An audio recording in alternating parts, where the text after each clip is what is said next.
અંબાજી મંદિર પરિસર જય અંબેના નાદથી ગુંજી ઉઠ્યું છે। મોટી સંખ્યામાં લોકોએ માતાજીના દર્શનનો લહાવો લીધો છે। પગપાળા ચાલી અને ભક્તો સંઘો અંબાજી પહોંચી ગયા છે। મંદિરમાં દર્શન માટે લાંબી કતાર પણ ભક્તોની જોવા મળી રહી છે। મહિલાઓ અને બાળકો પણ મોટી સંખ્યામાં દર્શનાર્થે પહોંચી રહ્યા છે।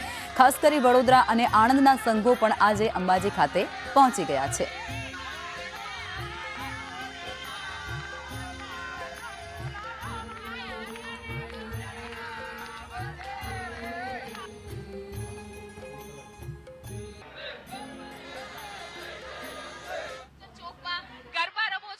શું લાગી રહ્યું છે? બહુ જ મજા આવી રહી છે, બહુ આનંદ થઈ રહ્યો છે, બહુ મજા આવી રહી છે ભાદરવીમાં મેળામાં।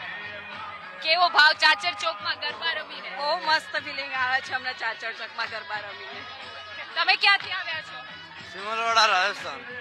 બરોબર। અને ચાચર ચોકમાં ગરબા રમી માતાજીના દર્શન કરી કેવો લાવો, કેવો અનુભવ કરી રહ્યા છો? અદ્ભુત। દર વર્ષે આવો છો? દર વર્ષે। બરોબર। તો જોઈ શકાય છે કે એક પછી એક દૂર દૂરથી જે સંઘ અહીંયા પહોંચે છે અને માના દર્શન કરી ત્યારબાદ ચાચર ચોકમાં જે છે તે ગરબા રમે છે।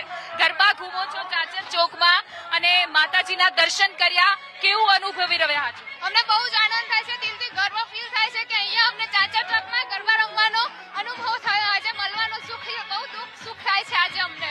કેટલા વર્ષથી આવો છો? અમે લાસ્ટ 3 વર્ષથી અહીંયા આવીએ છીએ। અમારા ગામના ગામ વલાદનો અહીંયા સંઘ આવે છે, ધજા ચડે છે, એટલે અમે લાસ્ટ 3 વર્ષથી મા પ્રત્યે કેવી આસ્થા છે? મા પ્રત્યે ખૂબ જ આસ્થા છે, દિલથી ખૂબ જ ભાવના છે મા પ્રત્યે। બરોબર। તો અહીંયા બીજા પણ ભક્ત છે। ચાચર ચોકમાં ગરબા રમો છો, માના દર્શન કર્યા, કેવી દિવ્ય અનુભૂતિ થઈ? સરસ। બરોબર। ક્યાંથી આવો છો? અમે ગીરમઠા। તમે, તમારું ભાવના શું, તમારી લાગણી શું? બહુ જ મજા આવી રહી છે।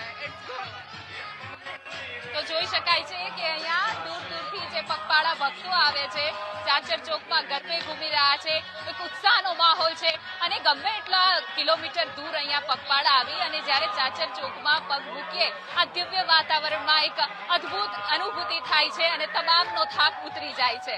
કેમેરામેન વિજય ભરવાડ સાથે હિના રાજકોટ, સંદેશ ન્યૂઝ, અંબાજી।